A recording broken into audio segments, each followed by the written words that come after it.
I started to do one thing, and then it opened doors and led to something else, and then they opened doors and led to something else, and I kept sort of doing the next logical thing, whatever that was, and taking advantage of opportunities as they presented themselves.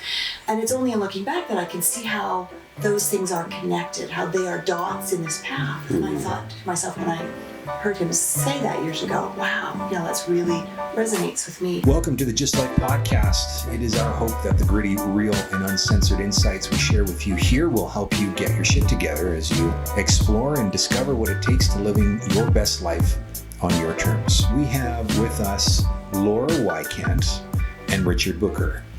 And we are going to continue the conversation around purpose and what is it, and what does it look like when you come across it? How do you come across it? All of these questions that so many of us struggle to understand, and this is all in the interest of building up to an event. So, Richard, I'm going to give you the mic, and you and Laura will just have a conversation about this fun, exciting adventure that is finding purpose. Enjoy it. Thank you. Hi, Laura. Hey, Richard. Thanks for doing this. Appreciate it. My pleasure. So I'm just trying to think. Weeks or months ago, we first met. Was that? Yeah. I'm trying to think when that was. In the summer. Was it that long ago? Holy cow! It's like blink. Fall. September. So talking to your friend, yes. Laura Wikant, who I'd met at CBC Radio, and I recall I had just done a piece with Andrew Brown on the CBC Evening News. Just finished, was in the reception area, and she was just coming off an interview with the afternoon program on the radio because she's the wine specialist or expert. Yeah. And I happened to mention to her that I was doing this day on purpose, and would she be interested in learning more about that? She said yes. Hopefully she's not regretting that. And then she happened to mention in conversation, well, you should probably talk to my friend Laura. So I wonder, so then I reached out to you, and I wonder if you could share with the listeners what you thought after I told you about the day on purpose and asked you if you'd be interested in participating. Well, what did I think? I think I had mixed feelings. Part of me was, this is really exciting. Having to sort of gone through an examination of my own purpose, but wanting to sort of be involved in sharing that with the world in some form that may be helpful to others was exciting. It was also scary because it's something putting myself out there is a little outside of my comfort zone in some ways, right, in this kind of a context, in this venue. And when we talked about it, you had an overall vision, and you talked about the sort of panel that you envisioned Lori and I being part of, but you really didn't have a lot of details. So it was sort of taking a leap of faith. Right. Around becoming involved. That was provoked a bit of anxiety. But since that time, it's been more positive than anxiety provoking. Yeah, we've had an opportunity to have some meals together and have some more substantive conversations about what the whole day's like and what your role will be in the day. And it's interesting. You may have heard this as well. A lot of the people that I've been talking to that weren't necessarily part of the very first get-together have commented that it sounds like you guys have known each other forever. I don't mean just you and me, but I mean everybody that's part of this. Because the depth of the conversation, you may remember the first evening, there was one guy who hadn't met us all yet, asked one question, and that was like 3 hours of conversation, all on purpose. I remember when you and I talked about it, and I don't want to steal the thunder from the day, but you had told me, as I recall, that you had arrived at a place where you had a whole lot of clarity around what purpose is for you. What can you share with me about how you got there? Yeah. So for me, I made a major sort of life change in the spring of this year, in that I left a job I'd been in for almost 12 years in a company I'd worked for 19. And I made that decision after probably a couple of years of soul searching and trying to figure out, was this what I wanted to continue to do? And coming to the realization that no, I needed to make a professional change because I wasn't being challenged. I wasn't being given opportunities for continued professional, personal growth within that job itself. And so, fortunately, with the support of my husband, I decided to leave the job without having anything to go to. Right. Being at a crossroads in my professional life where, and I've had this happen to me before, where it was like, okay, I know I don't want to continue to do this. What do I want to do next? Maybe I need to figure out my purpose in order to help guide me in that direction. So for me, purpose means sort of my meaning. What is the point of me being on this earth? What brings my life meaning? And it doesn't have to be just work related. It can be through volunteerism or family or friends or whatever, community, whatever it is that encompasses that for you, for a person. And so it's sort of after I left my job in the spring, I had some time to try to say, okay, now, what do I want to do next? I got to figure out my purpose. And it was in asking myself that question that I started to come to the realization that I already knew my purpose, and it was in looking backwards. And I think I said this to you when we had our first conversation, you and Laura and I, that for me, after Steve Jobs died, I remember there was a link on social media about watching him do a commencement speech at Stanford a number of years ago. Right.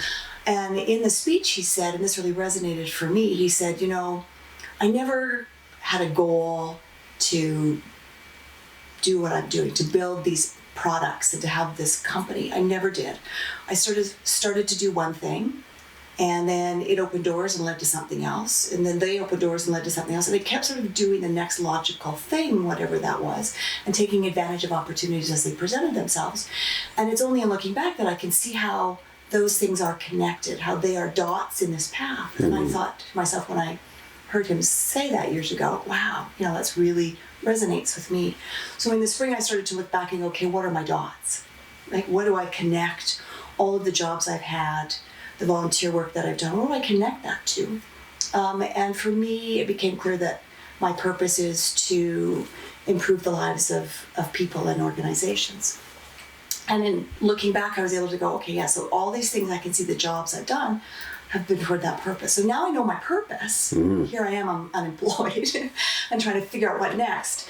And I still don't have that figured out yet. Right. So for me, having a purpose doesn't necessarily mean that you know what you're going to do with it. So let me try this out. Yeah. It's like having a car, but no wheels. Well, I don't know. Maybe the wheels are flat. I mean, Okay. They're on there. All right. They're just not going anywhere at the moment. Okay. Earlier, before you got here, we were talking about how I've been reaching out to organizations to see if they want to use this Day on Purpose as a team building event. So you have individual team members talking about their purpose individually. And then afterwards, I'll go into their organization and work with that team to help them now tie their individual purpose to their team's purpose and the organization's purpose. And I described, so I just want to see if this analogy works for you. When an organization commonly, lots of organizations on their website say, here's our mission, here's our values, here's our vision. And that's pretty common. But my perspective is when they have those, but they don't have their purpose, it's like having a compass without the needle. The thing on the compass that moves to tell you where north is. Does that resonate for you? I don't fully agree because I don't know, in my experience, again, I don't know if you can have a mission and values and all of that without a purpose. So maybe that an organization isn't living it, or it may be that an organization is not aligned in all of those things. They may have a purpose and a vision and values, but they may not be aligned somehow. That can cause some challenges and difficulties for individuals working within that. Right? And for organizations around being able to do what they do that meets their purpose. Right. Yeah, it's funny. I remember years ago I worked with a company in Manitoba, and on every wall in every room they had 3 big poster size framed documents: mission, vision, values. And I remember doing a presentation in one of the boardrooms, and this was on career development. And I said, I've noticed everywhere in your company you have mission, vision, values everywhere. I'm presuming all of you would have participated in creating these documents that exist throughout your building. And one of the persons in the room stood up and said, yeah. And he pointed to the word "the" on the mission about 2/3 of the way down the document. He said, that's my "the." That's mine. The point being is the only part of what he had contributed to those documents that's still there is the word "the." And so that had me thinking about, well, that's interesting. So if the company has that, but it doesn't necessarily align with my purpose, I wonder what kind of impact that has. So what's it like for you to be in a place where you know your purpose, but you don't know what the next chapter looks like? It's uncomfortable. It's uncomfortable because I've always done something, paid, unpaid, that connects to that and moves me forward in some way. So it's uncomfortable not knowing what that next thing is. And I'm not willing to just do anything. Right. When you're young, you're starting out, you're probably more willing to take on jobs or do things that you don't quite know what the point is other than to make an income or because, it's aligned with your education or whatever. But I'm at the point in my life where, I have less years of work ahead of me than are behind me. And so I want to do something for me that is going to be fulfilling and challenging and learning and growth opportunities. So to sit in the fact that I'm not willing to just do anything for the sake of doing something is uncomfortable.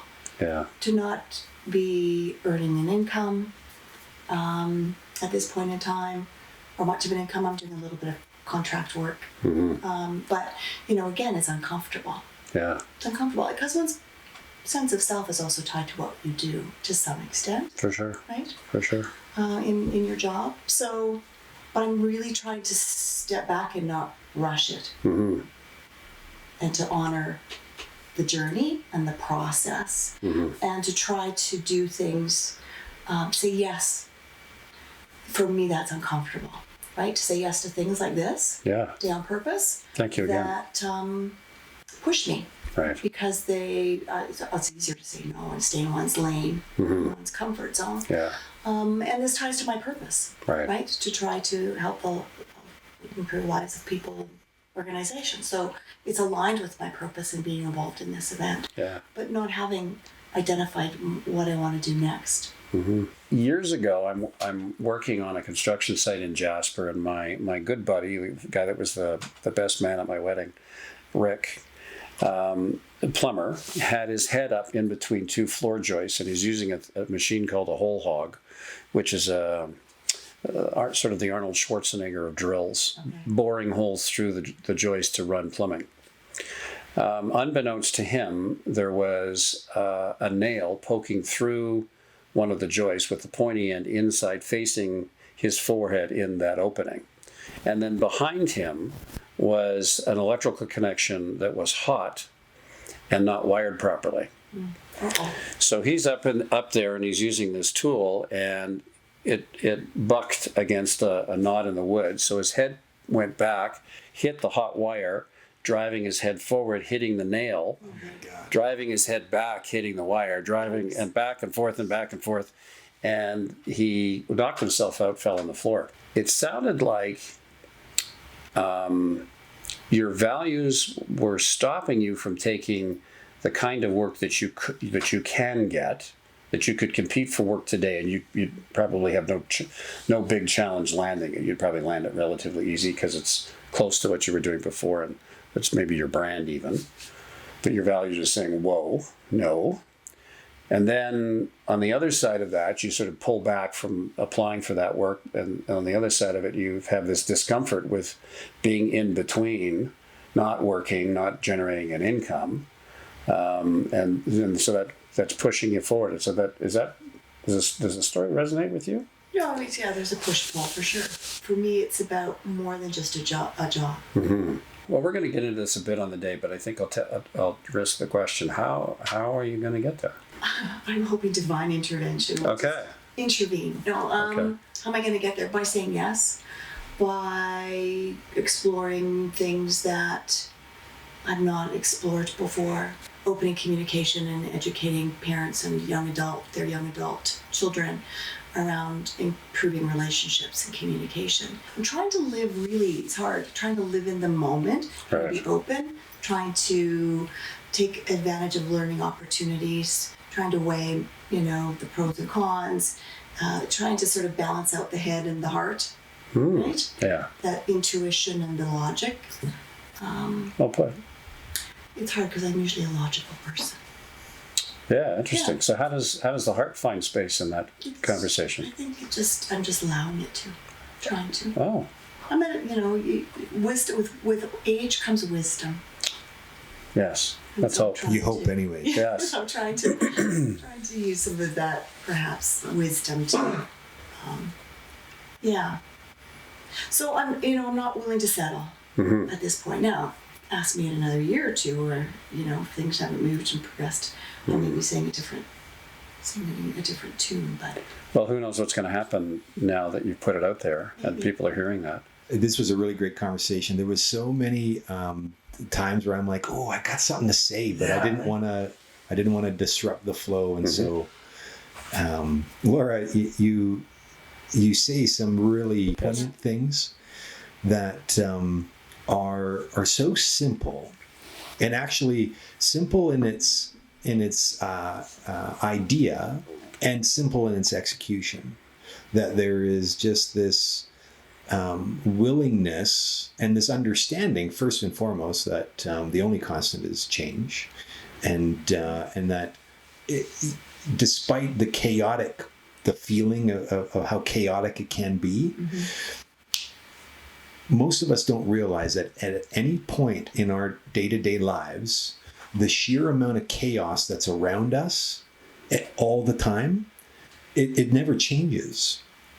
We only just get present to it when it starts to, our own momentum starts to slow down and quiet down, and we're more present to it all.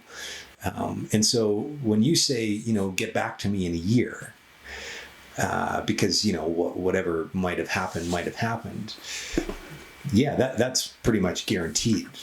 But what I hear in what you've been explaining and the curiosity for it, like this willingness to just not be satisfied with whatever that status quo might look like that tries to come in, and it will try and come in, you're a no for that. Like, it's clear that you're a no for that. And so I'm actually quite excited to see where you're going to be inside of a year in this journey, because you're not just resting on your awesomeness and hoping for something to happen. You're taking action, and that's the secret sauce. Yeah, and then think about, the people that attend the day, hear this story, are inspired by what will sound courageous and brave and risky and terrifying, and yet still here you are breathing on your own and walking on your own, and you're doing it anyway.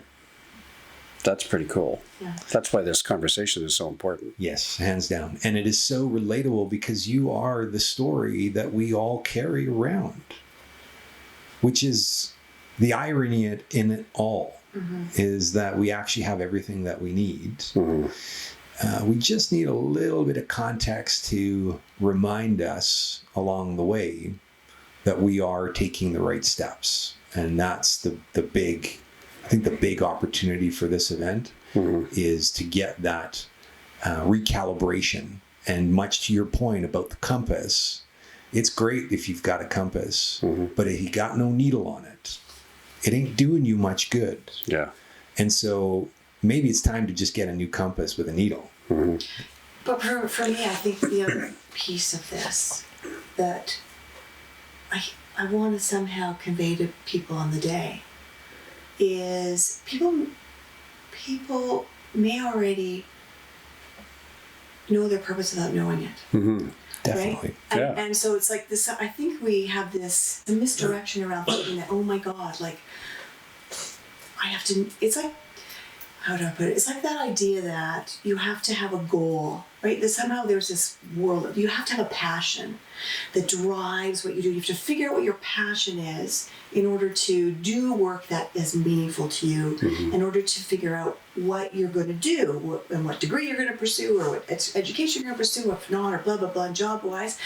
And that idea that you have to know, I think, stops a lot of people in their tracks, because most people don't know. I never knew. No, I never grew up going, okay, and I admired those people that went, I always wanted to be a firefighter, and that's what I'm doing. Yeah. Good for you. You're like 1% of the population in my experience. So it's somehow conveying to people that it's not, you probably already know, you've probably been doing things in your life. It doesn't have to be work, it can be lots of other things, that if you looked back, like the Steve Jobs analogy, and you connect your dots, when is it that it made your heart sing? When is it that you felt your most authentic self? When is it that you had energy in doing what you're doing? When is it that you had a moment of feeling like, oh, I don't want to be anywhere else but, or whatever. Yeah. Those are the things that are the dots you need to go back and connect, right? Yeah. Epiphany. Then people often don't. They don't go back and look. They think, I got to know what's going on. It's got to be new. Yeah. Yeah. And so, for me, I'm sure I'm not the only one. The Steve Jobs of the world's put that out there first. But I think that's important for some people maybe in that room to go, okay, I need to go back in my life and start to see how these things connect and what are the themes, so that I can use that to identify for me what is my purpose. Yeah, that's a deeper articulation of what we were just talking about in the last podcast about exploring inner space. So you've taken it to kind of the roadmap, and here's the things that you go back in looking for and unpack them. Yeah. Yeah. Well said. Yeah, really well said. Thank you so much, Laura, for trusting a bunch of strangers and coming to share something, not necessarily knowing what that you're going to share. And I just want you to, that you're going to make an impact on people by measure of what you shared and what you said. Thank you. Yeah, you're really welcome. It made an impact on me. It was really good. So thank you for that. So if you're curious, and how could you not be curious? Because when you get it created in that way, you can't help but reflect. You can't help but look back and think, okay, so what was that for me? So continue to do that and join us on A Day of Purpose. It's here in Calgary, and it's bringing together a number of fantastic speakers and presenters, people just like you and me. They're on the same journey that we're on. We're all on various stages of uncovering our own purpose. This event will be a day of stories and discovery that will work to make a very high level and at times hard to understand topic relatable and uncomplicated. We hope to see you there.